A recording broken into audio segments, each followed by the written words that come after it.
What's up, guys? We made it back for another show tonight. It's a little later, but Trent pulled it off. He put all the nooks and crannies and shoved it all into a nice little package for you guys tonight. It's going to be great. We have a great show lined up for you. But before I we didn't get shove it started, anywhere. you didn't shove it anywhere. I was just going to say, smash that like button, man. Smash it. Rock that camera. Hit the bell. Hit the subscribe button. It's in these corners. Those corners, someplace. All right. Okay, let's get started. We're going to talk about our beers. I brought me Pelican Brewing. It is tropical double IPA. We're running about 8.8%, and we're doing it out of Oregon. Okay. Oregon, born on the beach. Pelicans, born on the beach. Let me pop this bad boy open so you guys can take a good whiff of it. I shouldn't have smashed the table so hard. It's like trying to come up and out of the can. Here's my lucky jar. My low chug. Check out the head. Oh man, that aroma smells good. Fill it up. Whoa.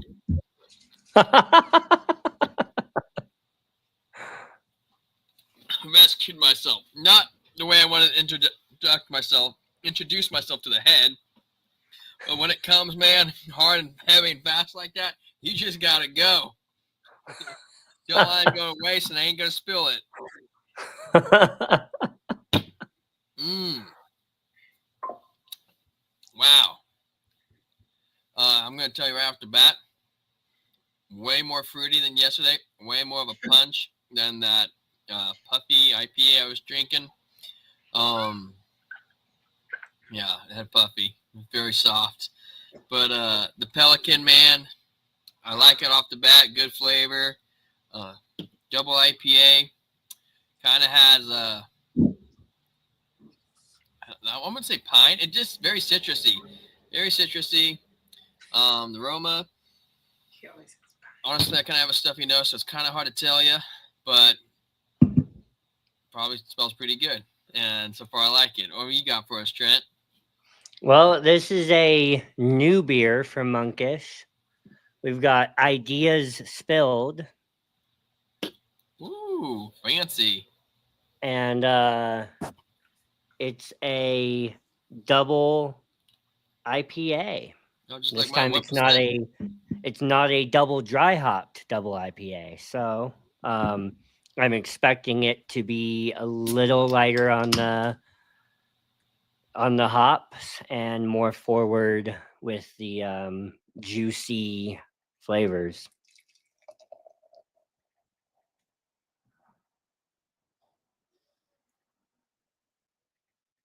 Man, that's like a dark, rich, almost pineapple looking color. Like a ripe pineapple. I just ate a whole bag of frozen pineapples earlier because it Did was you hot. really? Yeah. I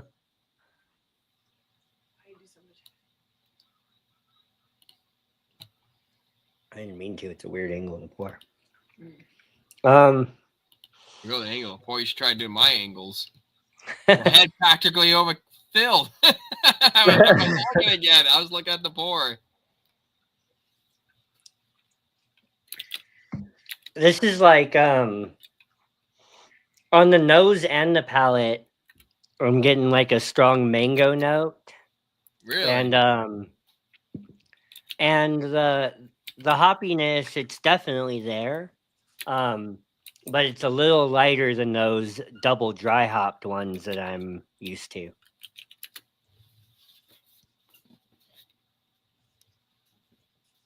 I'm trying to shift my chair around and my cotton a raisin, I think. What do you think about the head? Um, I don't know. That was user error um on my pour, so I don't know. Next time I open it, I'll have to be a better judge of that.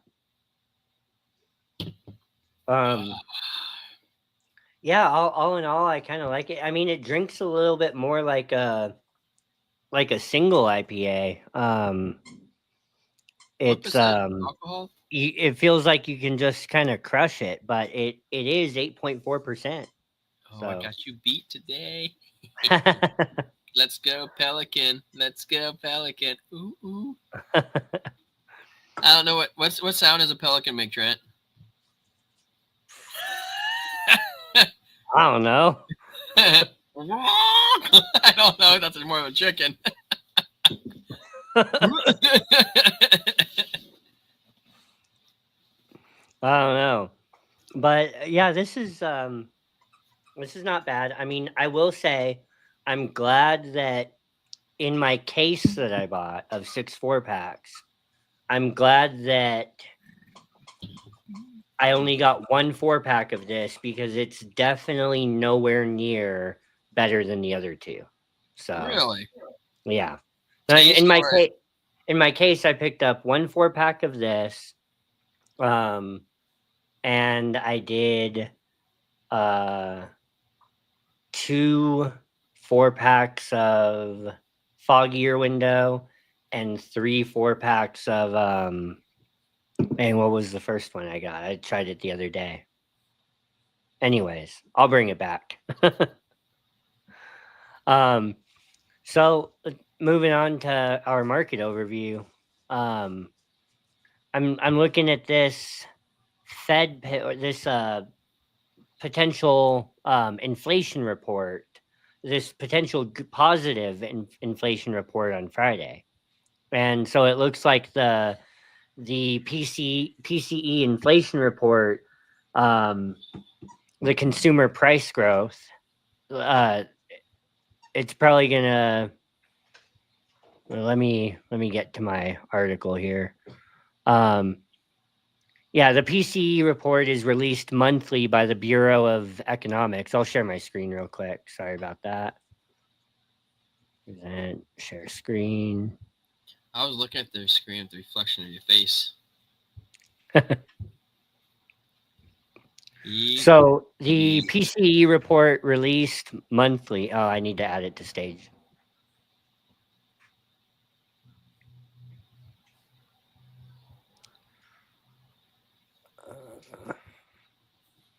The PCE report released monthly by the Bureau of Economic Analysis measures the prices consumers pay for goods and services.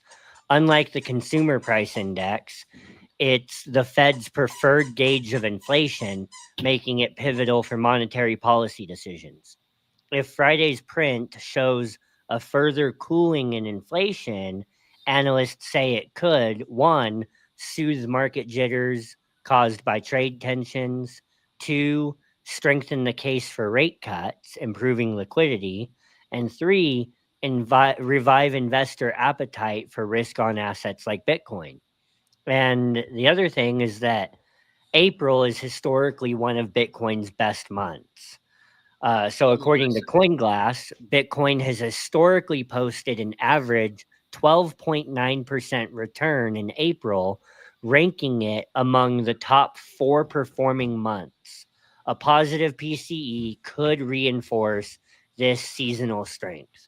So, basically, what I'm looking at with that, from a fundamental standpoint, is that Bitcoin turns an average, it posts an average 12.9% positive return in April in the green. And that's going back since its existence, or since the beginning of the chart.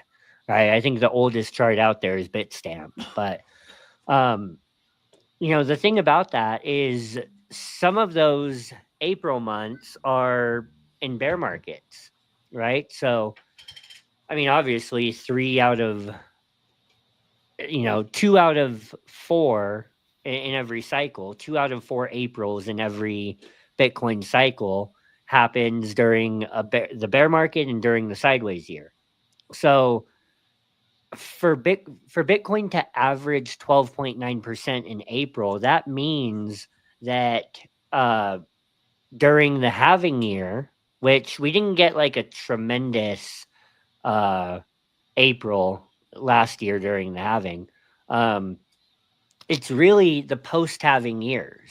When you look back at the chart, it's 2017, 2021, and now we're waiting on 2025 April. What happens is that you get, especially in 2021, I was a crypto holder through that part of the cycle, and um, what happens is that the month of April, tends to have very green months during the post halving years, and that's what's pulling its average up to 12.9% and actually making April Bitcoin's fourth best month historically. And so definitely that's coming in behind October, November, and December. So outside of those quarter 4 months, April is is the best month of the year for Bitcoin. So We saw that in 2021. Go ahead. you're thinking if we're up, what you say, 12%, or did you say 14? 12.9 on average. On average. On average. So let's say we're at 87 right now. So 10%, 8,000. Let's say 100K. You think we'll be at 100K by April? And then we think May we'll do the rate cuts and. I think so. I think we're going to be rocket pushing back all-time highs in April and probably breaking them in May. Not rocket fuel us. Yeah, and I think June, June is the 90% odds of rate cuts on the Fed Watch tool. So June is probably what pushes us either one of two things. The Fed rate cuts in June, which are going to come toward the end of the month, either push us up toward a peak, or it's actually a top. I'm not saying the top.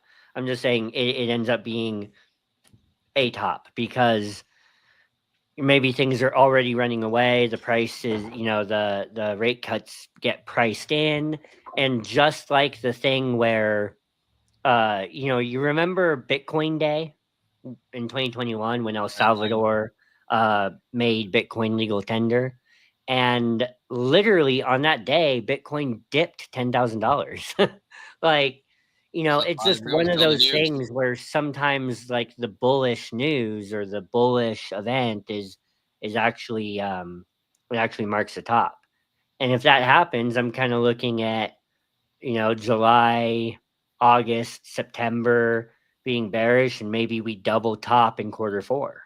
So do you see the channel of trading in? I'm assuming that's Bitcoin that you have on your chart because you have all the timestamps on it. But it looks like we're in you can't see my mouse, in a rising wedge. You see, like, if you follow the bottoms, they go straight up, and then follow the tops, they go straight up. We're trading literally in this channel. Yeah. That doesn't look like a wedge to me, which is not a wedge, but almost like a vertical channel. Yeah, I see what you're saying. What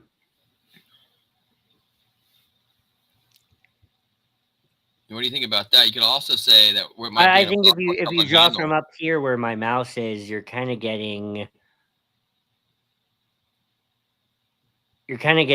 like a bit of a triangle here.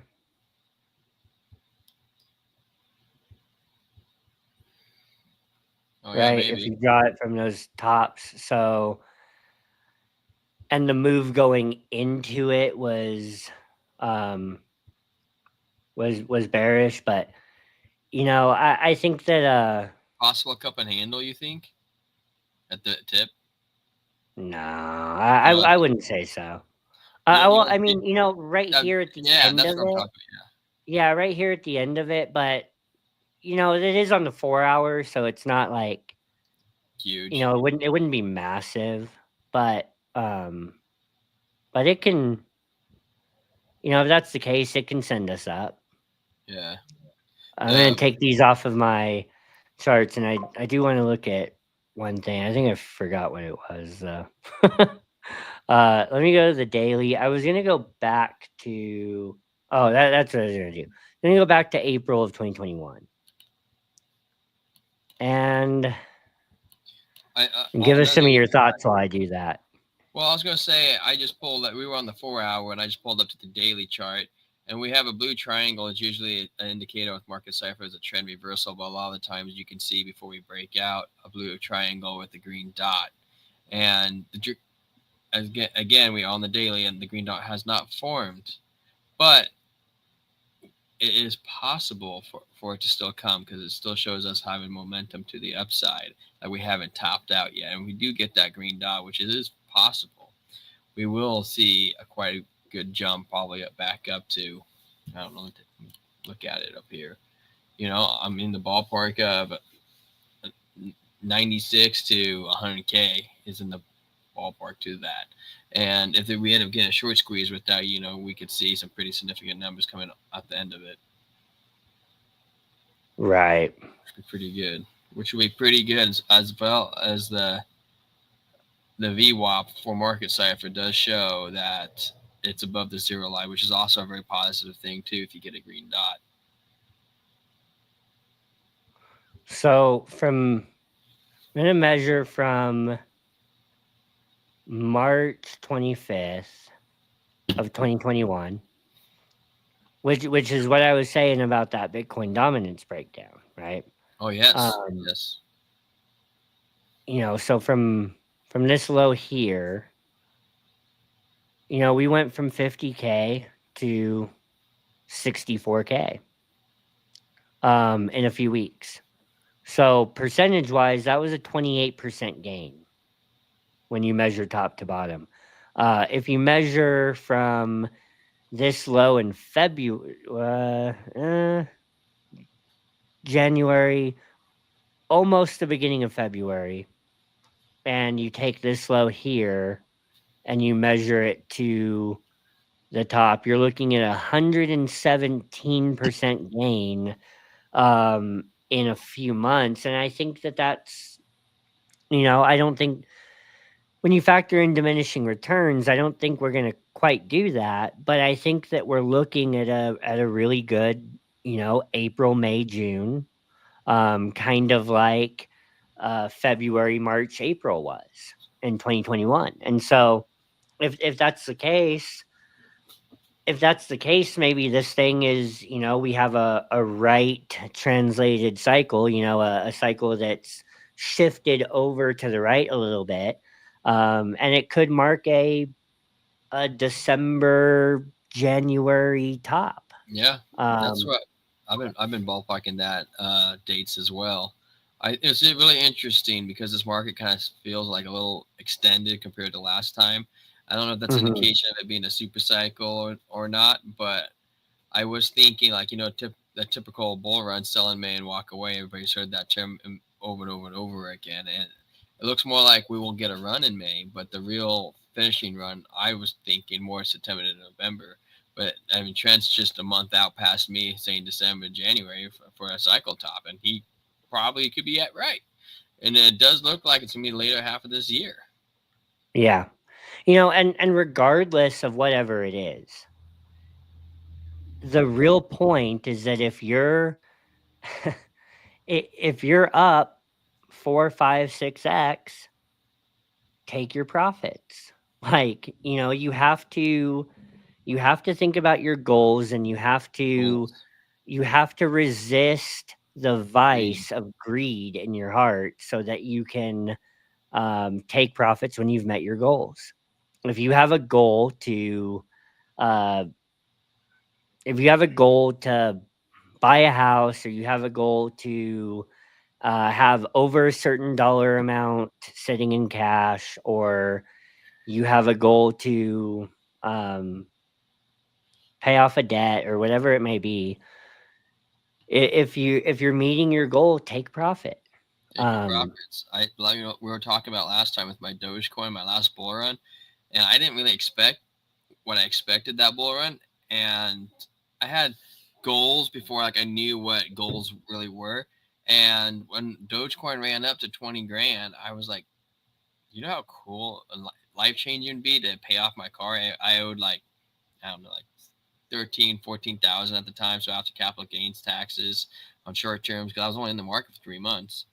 Dude, that was huge to me. That saved me $500 a month. That was a huge goal. And you Yeah. have that weight lifted, don't get greedy, guys. And then even after I hit my goal, I cashed that out. I didn't put it back in. I left $1,000 in there. That turned another 20 grand. That's just cream on the top. And I took that out too. And like I was telling Trent, I could have hit $260,000 or something like that if I left my Dogecoin alone, but I would not have pulled it out. I would have rode that sucker and saying it's coming back, it's coming back. I didn't know, I didn't recognize how the markets worked, but I did make life changing money because I paid off a car, which released me from that grip of extra $500 a month, which you could DCA through the bear market. So Yeah. find your goals. They don't have to be huge. We all have different goals. We've all been different times. We all spent, different times in the market, a different amount of time. We all have different places. We're all financially different. And as long as you keep succeeding and moving up to another notch in your life, you're making progress to where you want to get to. We're all different ages and different risk reward tolerances. That's also something to take into consideration. I'm a fairly young guy, fairly young man now, and I was just watching Rugrats. Okay, right? So I don't know if you guys out there know what that is, but Stu and Dee Dee and Rugrats, the Tommy's parents, were 32 and I 33. actually have no clue who these characters are. 32 What? and 33, man. I was like, holy cow, I'm the same age as them. So, it's all different risk versus reward tolerance at different ages. And, a part of it too is really to have fun, learn. Don't be afraid to broke money, don't make money, so you kind of have to learn to take that risk. But, at the end of the day, if you get out of the market and you didn't hit the top but you made money, that's a win. I mean, Crypto Face says himself that if take profits, you want to take profits. I mean, everybody will tell you to do the same. Don't try to catch the top.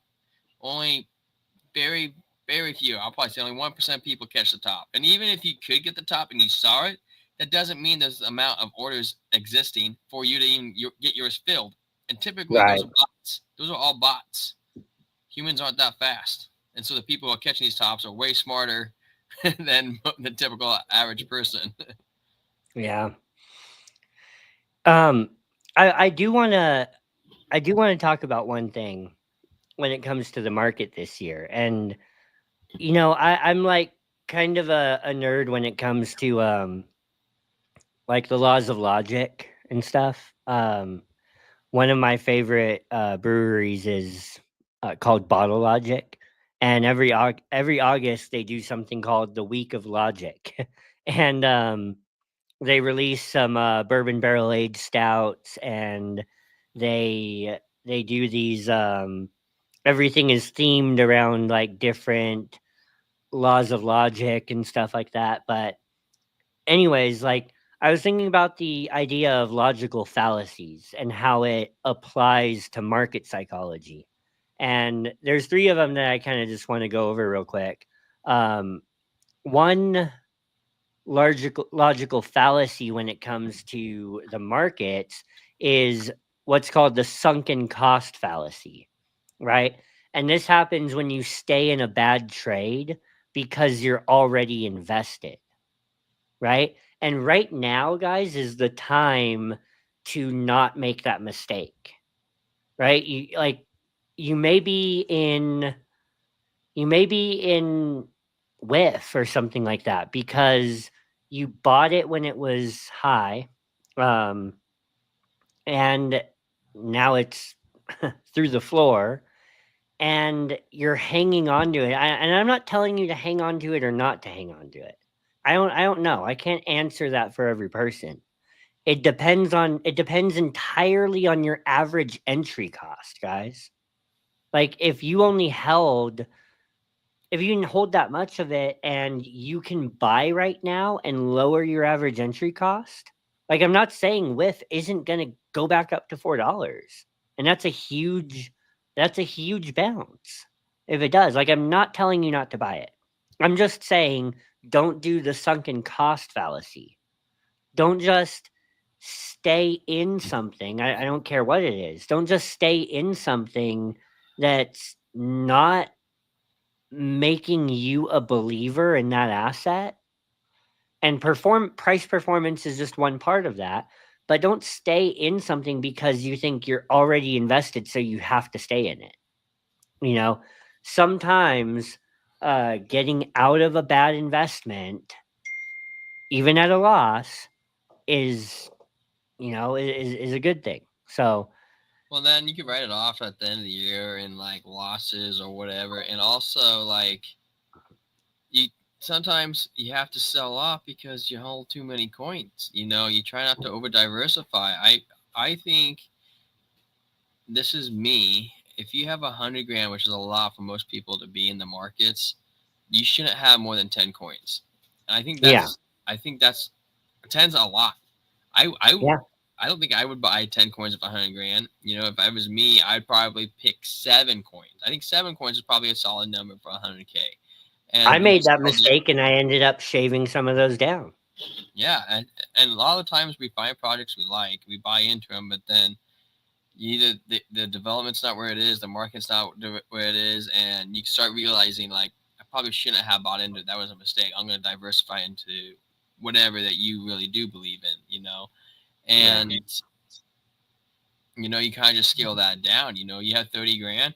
I'd only buy 3 coins, maybe a fourth if you want to take like not keep them all even, but like even, but then have like $1,000 off each top that you throw into like a little fun coin, because you got to have a little fun sometimes and buy something that's a little bit more risky, but you don't want to over diversify. That's something that I made the mistake of it too. And I've talked to a couple other people who I have a friend of mine who has roughly the same amount of money in the market as me, which I'm not going to tell you, but he told me that he has like 75 coins. He's like, I love them all. And I'm Whoa. like, bro, you got to get rid of some of those. He's like, but they're all great coins. I was like, that's fantastic, but that's way too many to keep track of. I mean, think about this, guys. I mean, Trent, he knows ADA, right? Like, ADA is his coin.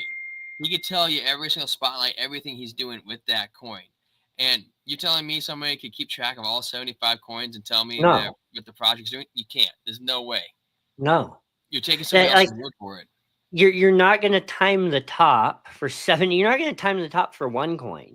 No pun intended. You're not gonna time the top for a single coin, let alone 75, guys. That's diabolical. Like you can't you don't know.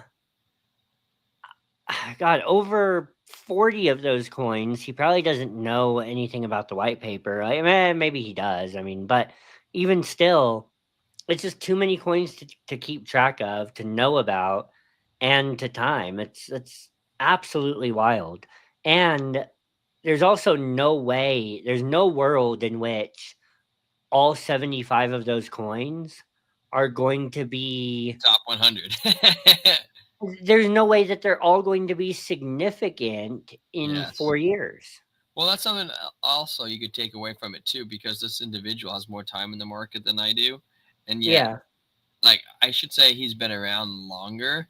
But I probably put more hours into the market than he has. Like just start studying and listening, just because of what I do and what I can do to have that ability. And so sometimes, just because they're in the market longer, doesn't mean that you should be listening to him in a sense. Like there are lots of people out there that have been here since like, well, I've been here since 2012 and I'm in Bitcoin, blah blah blah, and you're like, why aren't you retired yet? Like, why? What are you doing wrong? You're making the same mistakes over and over again. And sometimes some people who aren't in the market as long as you can learn more information from those people. It's all you just have to. Think about it, man. Like there's some common sense questions that you have to ask yourself. And I'm not trying to be rude. I'm just trying to be real. Well, this is something I was thinking about earlier today. Crypto's a hard game. Like trading is a hard game, even if by trading you just mean DCAing over time. Here's the reason why. What makes it a hard game is fighting your emotions. Like it should be the easiest thing to win with DCA, right?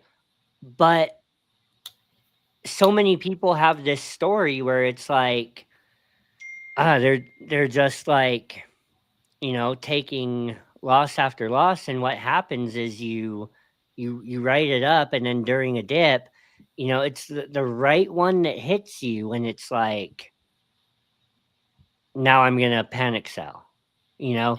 Yeah. Um, Do you know anybody, Trent, that ended up marrying their bags? Like I could think of two people that are like married Shiba, and they're like, I will never sell it. I never sell it. yeah, Well, they did end up selling it, and it was at the bottom of the bear market. But I mean, you know anybody who was like married their Shiba bag? They're like, it's going to go back up. Like the community is too strong.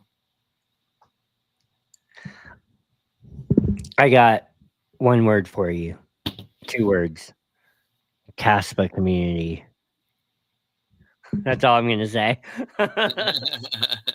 um, That's true. but you know, uh, here's another logical fallacy is, I'll just skim over the other two. There's confirmation bias, right? Only paying attention to data that supports your view, and that happens when it's like, guys, this is for sure gonna, um, this meme coin, or whatever it is.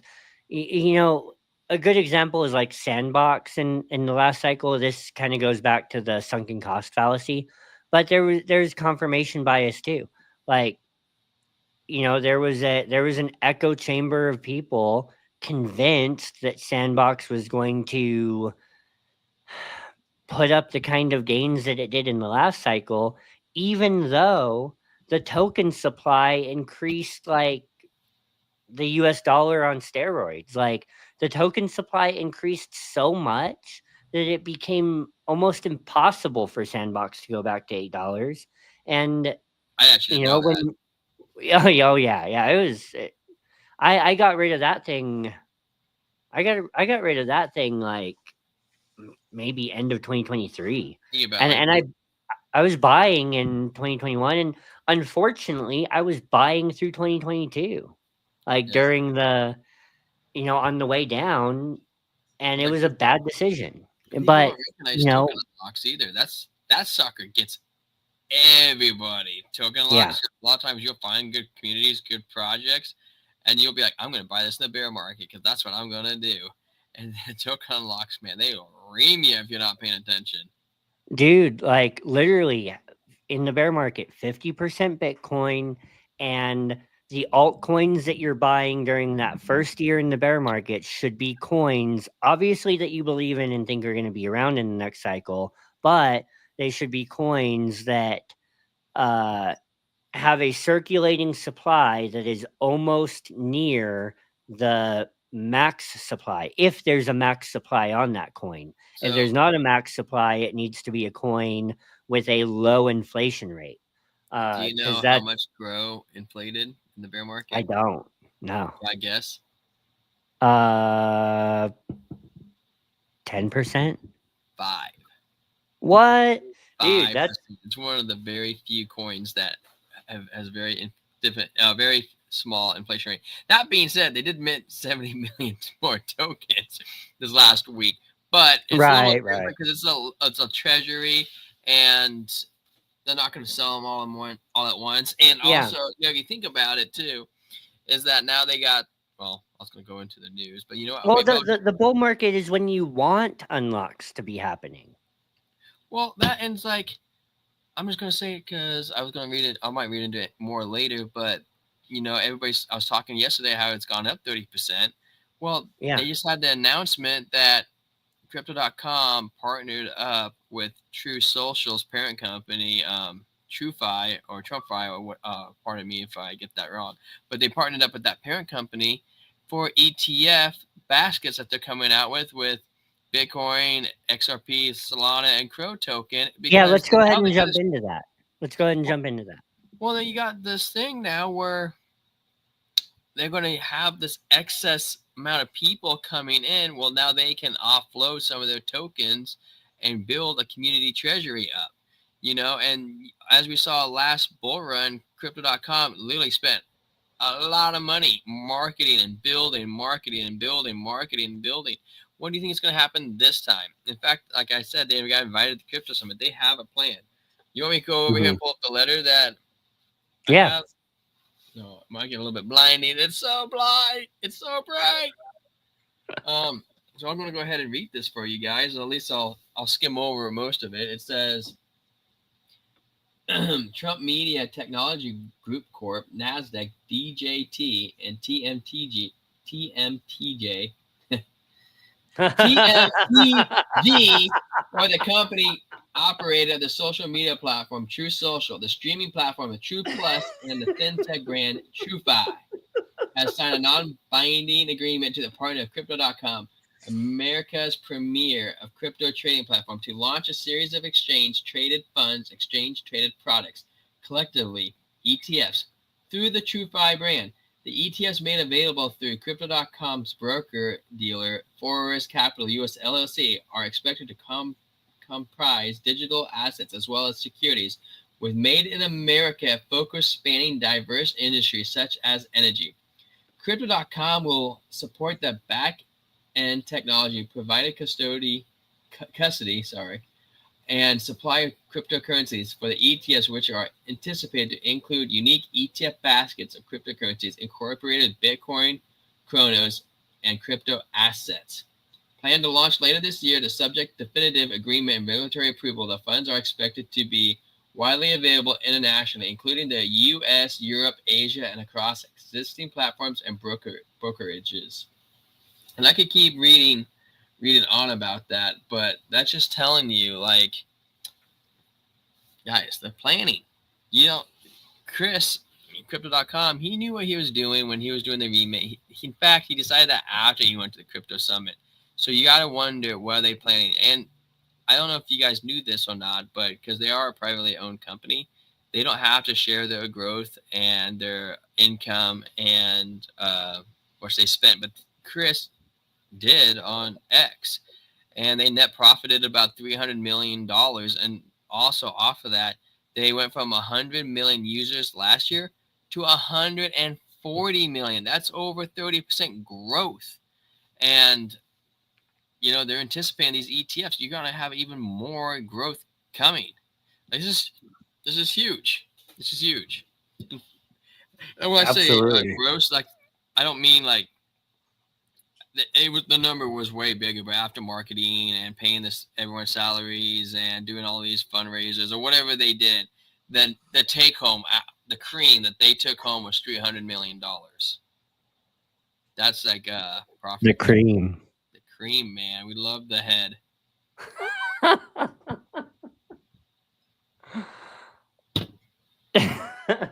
Yes, Trent. You have something to add on? No, I just threw us off. But yes, I mean, my takeaway from that, though, going back to the tokenomics thing, is that Crow would have been a phenomenal buy through the bear market. And it's interesting because, like, it's definitely not one that, looking back on it, would have been on my list. But not that it wouldn't have been on my list, it just would have been too far down on my list because you can't buy everything. But yeah, funny thing about Crow is I love this coin, and I didn't think I'd ever be able to. It was on my list, but it didn't hit my money cap where I wanted to buy. And back in the day, this is 2022. I'm going down a rabbit hole for you guys. That's how much I like you. I accidentally said I had a shit coin, and it ended up being rugged, and I saw the rug at 4 a.m. and I sold. Wait. What was it? Don't tease us. It's called EKTA. EKTA. Oh. The craziest part about this is take your freaking profits. This is where I learned the hard way. I put $4,000 in this coin, Trent, in the bear market. The sucker went up to $75,000 in like 3 weeks. And I took $10,000 out and I let the rest ride. But I put that $10,000 into their ecosystem. And this was like a micro cap. There's like $2 million in it. And dude, I kid you not, dude, it freaking fell, dude. It fell from $75,000 to $4,000. I lost everything but that initial 4 I started with. And I moved that into Aave, and I was sending it to, I think it was actually Coinbase. I sent it to Coinbase, but the Aave I bought because I was still learning at that time, and I didn't catch that it was BNB Aave. I sent it into Coinbase, and they were pissed. They're like, "No, we're keeping it because it was on the ETH network." And like, we're not supporting their, they're not supporting Binance, their competitor. So what? This is something you guys could do to learn from. Because luckily I did this because I had smart people around me. Is you write down your hash rate, and when I contacted the support, like I said, they told me your SOL, and dude, a year went by, man, and maybe a year and a half, and this is just somewhere in like the last 6 months, and I contacted them and said, hey, I'm just curious, have you ever had the ability to recover those funds that I lost? Here's the hash, and they're like, oh yeah, we developed enough technology they developed to go in there. Yeah, right. Yeah, that's BS. They had enough complaints of people doing it where they decided that they can recover those people's funds and they're charging a 10% rate. Well, I don't know. I got kind of lucky on this. So Trump came out with his crypto company. What's it? What am I thinking? World Liberty Financial. Yes, World Liberty Financial. And they just added Aave that week to their fund. Dude, that sucker took off, and I recovered my funds. It was like, I went from $4,000 to like $16,000. And that's where I kind of got my money for Crow, man. I was just like, dude, this is awesome. I don't know Aave a whole lot, and I just happened to buy it. I can't remember, a year and a half ago. Yeah. Did this, whatever. And I ended up moving into Crow. Yet again, I did buy it on a Crow run. So, I probably should have waited till the price came down a little bit. But, dude, I love Crow, man. This is like something I've always believed in, and now I had the ability to get it. Well, I wrote a script for someone who will remain unnamed for the moment. Not that it matters because we have 4 people watching, but we the most important people to me. Yes. No, hi, Mom. No. Hi, Dad. Hi, sister. Hi, brother. Thanks, guys, for supporting us. Supporting me. No, it matters. It matters. I'm just saying it. There's not implications for what I'm going to say. But anyways, in this script, like I talked about how I think it was the five coins that will benefit most from the Trump effect, right? And one of them was Aave. And my reason why was that World Liberty Financial is the Trump family DeFi project is using Aave. And anytime that that Trump says something bullish about crypto, Aave gets a little pump for it. And, a couple times in the last 6 months, that pump has been not so little. So, it's, it's definitely not one to ignore. I wouldn't sleep on it. What other thoughts you have, or do you want to move on to the garbage segment? Move on to garbage segment. I was just going to add one more thing. Is that Crypto.com? We have a blue triangle, which I said that usually significant is a sign of a trend reversal, but followed by a green dot, which we also have on the daily. So which means we could be ready to actually pull some big numbers out. Either that or we're going to come back down, cool off. But I think we actually might pull some big numbers out on market ciphers, as we're saying. We got 11 on the bottom and the -4 on the top, saying that the bulls are in control. We are just getting into I can't remember this term is. We're above 60 above the zero line, which is a good sign. And as well as we just had a massive anchor and trigger wave with green dots. I think in that the VWAP also is not going down yet. So we're still in the good money coming in territory. So I think that, we might still continue going. Heck yeah. Heck yeah. So, guys, I'm not going to tell you about anything I found this week in the garbage. I have a story for you about the garbage. And this is actually a really interesting story I'm going to share. And some people may or may not know what to think about it. And I'll probably bring it up later down the road. So, my family is in the garbage industry, okay? So, it's just like a father and son thing. But I never knew that. yeah, maybe about this is probably like 20 years ago. This story, so I probably was not a teenager yet. Let's just say that. And I am a huge coin collector. Like I love collecting coins. And in this dream I had, I remember my dad coming home, and he's like, "Hey," he was like in the garbage swamp area in my dream, and he's like, "Hey, I found this box for you." I'm like, "Really?" I was like in my dream. He's like, "Yeah, it has a bunch of coins in it." I was like, "Oh, that's cool." And he showed me like a handful of coins, right? Well, dude, I woke up the next day, dude, and my dad called me like at 10 a.m., 11, or he called my mom and goes, "Hey, let me talk to Tyler." So I'm like, "Oh, what's up, Dad?" He goes, "Dude, I got something to tell you." I'm like, "Let me guess, dude." So I'm not even a teenager yet. And he goes, I tell him like, "Let me guess. You found a box with some coins in it that you're gonna bring home for me." He goes, "How'd you know that?" I was like, "What?" I was like, "I had this dream last night, Dad, and sure as shit, man, he comes home with a box about probably about this big, and it has gold-plated copied coins from like the 1800s to like the 1900s of these coins." And I'm like, "Is that weird? Like, what type of odds of that, man? Like a Yeah. kid that's not even a teenager yet dreaming about coins found in a box, and then your dad bringing home a box of coins that next day." And these days you are kind of still a coin collector.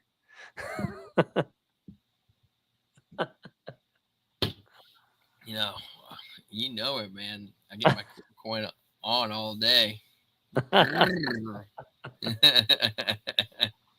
That's cool. Well, You know let's what? Crow's offering a 15% limited time APY on okay. your rewards. Though that being said, I don't know how long I would like to hold my coins for, because Yeah. obviously we're in the bull run and we will have some times to sell it and then me allocate to DeFi later. Yeah, for sure. For sure. It's at a certain point it becomes a weird time to get into I look back on Celsius, man, and like, one of the funny parts about that to me was I watched this YouTuber. I'm not gonna say her name, but I watched this YouTuber back then in 2021 that was like, she talked a lot about, um, and no, it's not Crypto India. Um, she talked a lot about her positions on Celsius and BlockFi, and they were all lending and borrowing positions. They were all collateralized borrowing, um, on these centralized platforms, though. Not talking DeFi. I'm talking these centralized platforms that, um, would let you put up your Bitcoin and your ETH as collateral, and they give you a loan for it. The problem with it was that, if your cost basis went below the price of the loan, you could get liquidated. It's almost like a you know a a Gamble. huge 2x leverage position um that could get wiped out, and so I look back on that, and when I think about Celsius going down, I'm like, man, I hope she didn't get hit too hard, because I like watching her videos and stuff. But anyways, I don't know where that came from, but the 15% APR is what reminded me of that, because that's what drew everyone. And I'm not saying anything about crypto.com with this, but that's what drew everyone to those platforms, was like, you mean I can just keep this on the platform and get 15-20% APR? That's wild. But when something is too good to be true, like, you know, probably is. And that's why it spells that out in what you just said. You said for a limited time, right? Like, Oh, you yeah. know, yeah, but these other platforms they led people to believe that that was a sustainable thing for the long term, and it just wasn't. Um, Anyways, wrapping up with our Cardano spotlight. Let me What do we call the share. Cardano homies again? Ada gang? that we prefer the Cardano community, although if you were part of the OG Bit Squad, like you're kind of fond of the term Ada Gang, um It's like but yeah, it's like a medal, man. It's like a badge. I've been around, and people are like, "What's Ada Gang? Ada Gang mean?" You're like, dude, you should have lived it. You should have lived it, man. yeah, I mean, I don't got nothing against the Ada Gang. I'm like, it's a fond thing for me. I'm more of a Cardano community member, but still, hashtag Ada Gang. Let me come over here and add this to stage. So I'm going to scroll tap tools and just point out a couple things. Just in, Ada has ranked number 2 globally for developer commits over the last year, trailing only Ethereum, which is wild. From this screenshot, I see ICP at number 3, Flow at number 4, which is a little odd to me because I'm not sure I even know what Flow is. And then you have Arbitrum coming in at number 5. So development on the Cardano blockchain is really ramping up to number 2, literally only behind Ethereum. And that, guys, I'm just gonna say it. That reminds me of 2021. There was a brief time in September where you opened up CoinMarketCap and you saw the rankings coming in at Bitcoin number 1, Ethereum number 2, and Cardano coming in at number 3.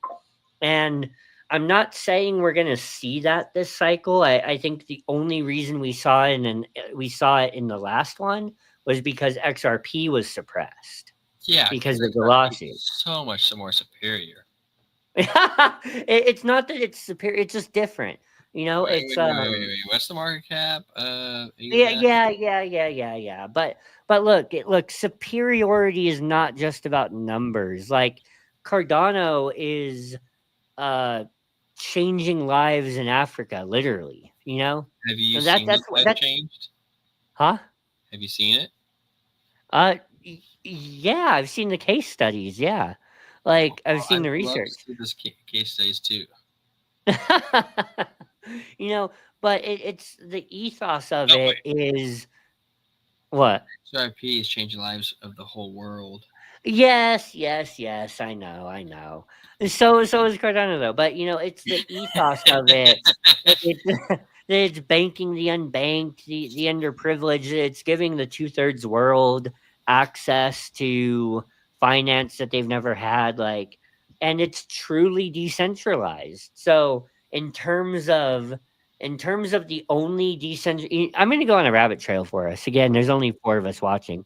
We were on the phone earlier and you said that like myself, that you're an end times guy, with reference to the Bible and stuff, right? Well, there's something really interesting to me is like, you have the Revelation chapter 13 scenario where you have a global currency that he's called the beast in Revelation 13. He's more commonly understood as the Antichrist, but you have this global world power, the most demonized man that's ever lived. He has control over the whole world, and it says he forces all, both small and great, rich and poor, to take a mark on their right hand or on their forehead, and without which they cannot buy or sell.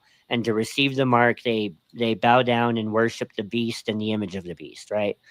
And so without this mark, they can't buy or sell anything. And without blockchain technology, there was never really a world in which that was ever possible. Like, without blockchain technology, there was never a world where Revelation 13 made any real sense apart from faith, right? Apart from like, um, the Bible says it, and it's and everything else it's prophesied is, has a proven track record. So, there's going to exist a world one day in which this is possible, right? But blockchain technology gives like a context to it, right? It makes that sort of thing possible. It's a centralized, closed system, CBDC. You turn it on, turn it off, and unless you have it, you can't buy or sell. Well, here there's a problem. There's not it's not a problem, but you read Daniel chapter 11 and there's some questions that come into your mind, right? There you read about these. Daniel calls them the kings of the east, and they resist the antichrist and his empire. They actually fight against the antichrist and his empire during the great tribulation. Anyways, the point is, how are those nations functioning economically? Um, there's going to be an underground no, I'm not saying Cardano is the No, I was gonna but ask you, why don't you go ask Gaza? what? I was gonna say, why don't you go ask Gaza? Why don't you go ask Gaza? Right. Yeah. Well, in Nazi Germany in the early 20th century, there was an underground black market that was thriving. Hitler literally did a similar thing on a regional scale where you couldn't buy or sell without a state issued identification number. And the thing about that is that, wherever there's centralized oligarchy and centralized tyrannical control over the freedom of monetary movement, you end up with black markets. Like the free system finds a way to fight. It always does. And in Nazi Germany, you saw that. The thing is, the Jews in Nazi Germany were finding ways to trade and barter and buy and sell, and there's coming a day where that's not going to be possible outside of a truly decentralized system. And you know what? Like, I'm not saying that's Cardano, but honestly, I'm not saying it's not. Like, it's Cardano embodies the ethos of something that's able to support that sort of underground black market resilience of the free movement of money. It's a human right. Like, the free movement of money and property is a basic human right. And it's a basic human right that only Cardano and Bitcoin truly support, in my opinion. And the funny thing about that is only Cardano and Bitcoin operate on a UTXO transaction model, which is why they're building this interoperability. God bless you. So, anyways, that was a real rant right there. But just the more you think about it, like, it's superiority. Yeah, like, but what's our metric? If decentralization is our metric, if the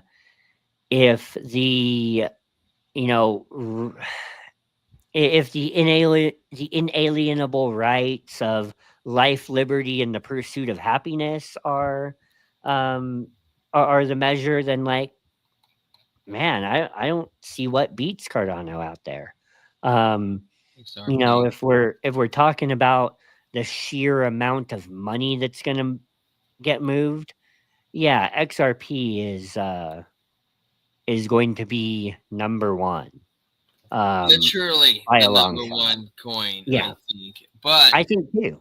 But Yeah. I think it's terrifying because I think XRP, unlike Cardano, will be the CBDC. I think it will take that role as a private digital. Um, what am I what's the word I'm thinking of, Trent? CBDC, Yeah, centralized digital. a closed private blockchain. No, but what's the word though? Um, CBDC. yeah, CBDC. central bank digital currency. Yes, thank you. Yeah. So, like, thinking about central bank digital currency, what is the Federal Reserve? Yeah. Is it a government project? No. What's the Federal Reserve? Is that a paper version of a CBDC before they had digital technology? Yes. Right. What is Right. XRP going to be? You know where I'm going with Yeah. That honestly, like, and I'm in the XRP army, but that honestly scares the shit out of me. Like it doesn't mean I'm not going to make money off of it right now, but like, because you singly can't stop it. So you might as yeah, well take advantage of it so you can pursue Christ's cause right, even right, right. stronger. Yeah. But like that's kind of some backstory of why I love Cardano so much is that it's truly decentralized. And and that makes it that evens the playing field for anyone in the world that is um in the pursuit of that is after life, liberty, and the pursuit of happiness, like um and I don't say life, liberty, and the pursuit of happiness to be like super like super American. I'm just saying like i I Super American. agree. I love it. Let's go with that, man. Super American. No, I'm just saying it because like, that's something that I think we got right is that we definitely didn't as a nation, we definitely haven't um acted like that's true all the time. We didn't act like that was true with slavery. Um we did a poor job of reflecting those values at various times in our history. Um, but I think articulating that, I think we got that really right. And um, like Cardano and Bitcoin are the only things out there to me that truly uphold the human rights aspect of the free movement of money and property, peer to peer, uh, period. And I don't even know if I should scroll tap tools anymore, or if that was a good way to end. I guess I could point out like I did like it. I mean, it's hard to beat where you just all did with not having tap tools. yeah, I agree. We do have a Cardano girls morning routine here on Tap Tools. I don't know why. Cardano has girls. Cardano whales have accumulated more than $170 million worth of ADA in the last 7 days. That's pretty cool. Um, uh, I guess the most important one I already said, which was ADA is ranking number 2 globally for developer commits in the last year, trailing only Ethereum. Like that's what led into my rant is that in 2021 you saw ADA coming in at number 3 on CoinMarketCap, and again that's only because XRP was suppressed, but So shed some we're light on that. definitely going to be opening CoinMarketCap this year and seeing ADA come in at number 4, and that's going to be a very big number. Shed some light on this, Trent. Yeah. Cardano number 2 next to Ethereum for development, right? Well, if that's the case, why is it every developer I ever heard going on to Cardano saying that Cardano is like the hardest chain to develop on? Yeah, because because they're Charles and the whole ethos of the project from the very beginning is hell bent on this scientific uh peer-reviewed research approach. So Haskell as a programming language is hard, right? It's almost like going from, as an English speaker, it's a lot easier to learn Spanish. I I speak some Spanish. That's like why I relate to this, but Espanol. it's like English is a heavily Latin-based language. It's influenced by Greek a lot more than Spanish is, and it's influenced by like early Germanic languages, and Middle Anglo-Saxon, and that's what makes it a lot different than Spanish. But it does have a large Latin base, and Latin is the base of the Romance languages: Spanish, Portuguese, French, Italian. And here's my point: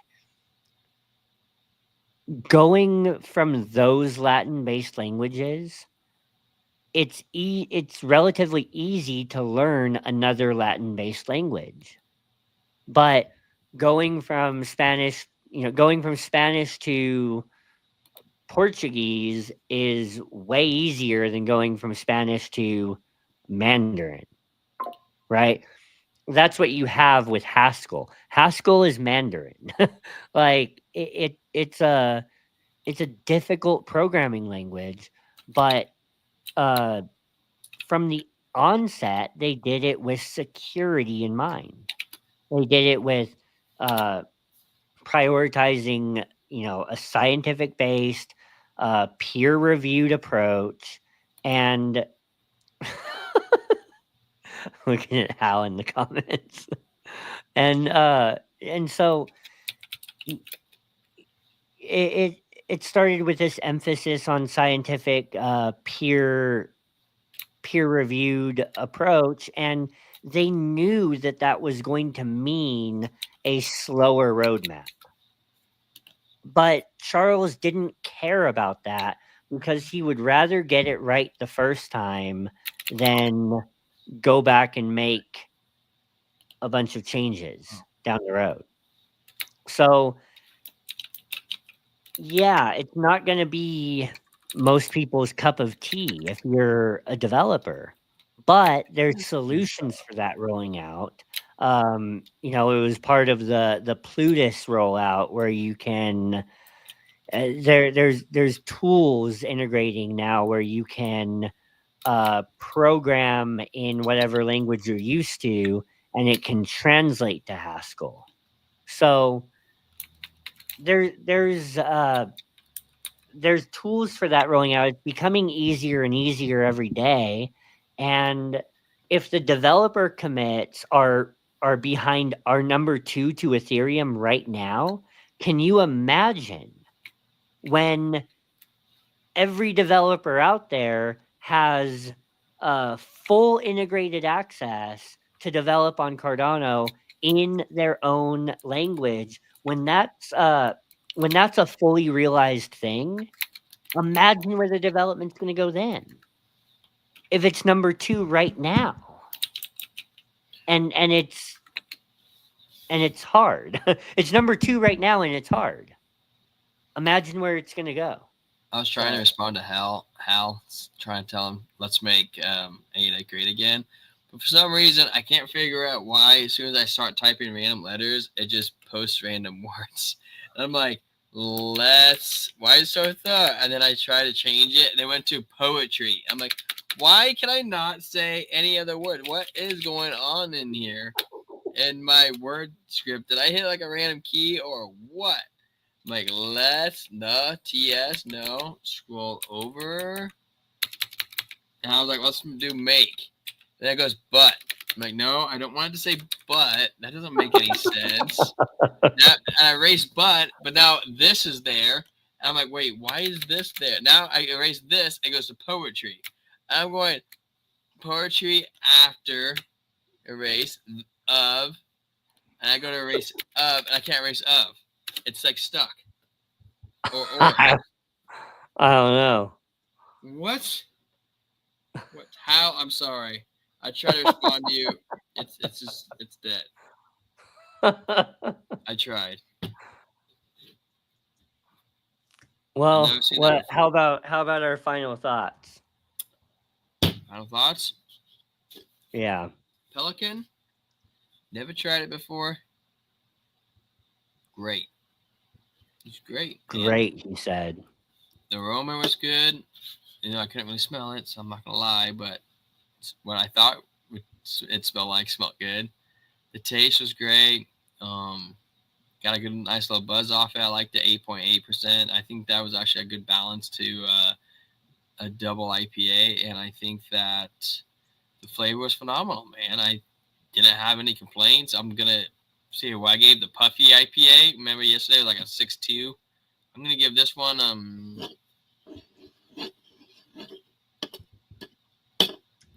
8.3. Okay, okay, that's pretty good. Yeah, it was one of the better ones I got. Yeah. Well, for me, I uh I already finished mine. I never finished it by now. I think that's just because I was a little stressed before the show. But You were um, not stressed. What are you talking about, man? You were calm, cool, and collected. You put it out. You got it done. It was very impressive. It was. It was um, very impressive. like I always say, Monkish does not put out a bad beer. Um, Yet. y- yeah. Never say never. This is Right. That's crypto true. and brews. Yeah. Yeah. I'm gonna go ahead and give this one a 7.5. It's just not what the other ones are. Like I said, I'm glad that I only got one 4 pack. It's just not what the other ones are. Like the double dry hopped method is the way to go for them, and they probably shouldn't depart from it. Um, to sound a little bit like Solomon in the Proverbs. But yeah, I mean it's a still it's better than anything in the store. So I mean give it a 7.5 and I got mine. not that I got this mine not from the that store, and I gave it an 8.3. So well, yeah, but it's subjective. Would I give it an 8.3? That's the thing. Now, not to say that the store is bad. It depends on the style. I'll go into the store and pick up a 6 pack of because you live in the 805s. desert, you guys can't grow anything. Well, I'll go into the store and pick up a 6 pack of 805s and drink What? Say those that again. things. 805, it's a California thing. I say it Um, faster. 805. No, I said faster. 805. No, I mean I literally was saying it faster. You said faster, not slower. Yeah, 805. keep going. 805. Keep going. I mean, that's only twice. 805. Okay, never mind. Okay. Anyways, there's some fantastic store bought stuff out there. I mean, I'm a Modelo fan, especially with like some good street Did tacos. you just say Modelo, but kind of like with some slur? Modelo. Yeah, that's what I thought. You said yeah, that's what I thought. It's how it's pronounced. The E is an A, the E is pronounced like an A in Spanish. That's why. It's called Modelo. Modelos or Modelo. jalapenos. What? What?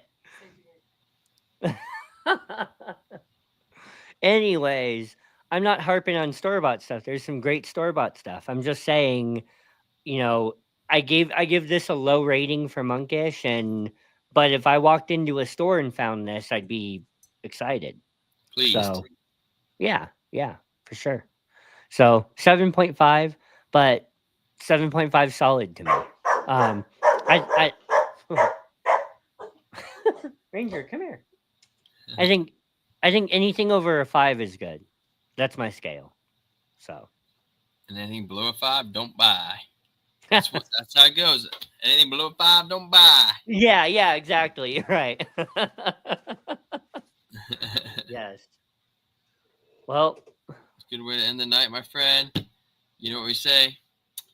Right. So don't forget to, guys, smash that like button. Hit the bell to subscribe in the corners. You know it. Don't call me. We'll call you. Have a great night.